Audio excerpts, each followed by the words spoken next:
শাক তুলছে ভাই।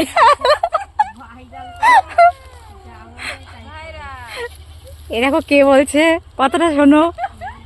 বলছে পরীক্ষা দিতে এসে শাক তুলছে, ভাইরাল যেন হয়ে যায়। তো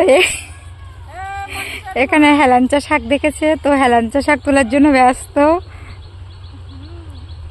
এই কদিন মেয়ের এক্সাম চলছে, তো সেই জন্যই ব্যস্ত আছি। তার জন্য কাউকে লাইক কমেন্ট করতে পারছি না ভালো করে, কারোর কমেন্টে রিপ্লাইও দিতে পারছি না। তো পরীক্ষা শেষ হয়ে গেলে সবাইকে আবার লাইক কমেন্ট করব বা কমেন্টে রিপ্লাই দেব। তো দেখো এখানে এটা হচ্ছে যমুনা, ওপাশে একটা ব্রিজ। যমুনাতে এখন জল শুকিয়ে গেছে।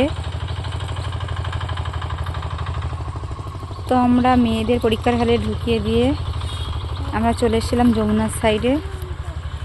তো এখানে হেলাঞ্চা শাক দেখেছে, তো সেইগুলোই তুলছে।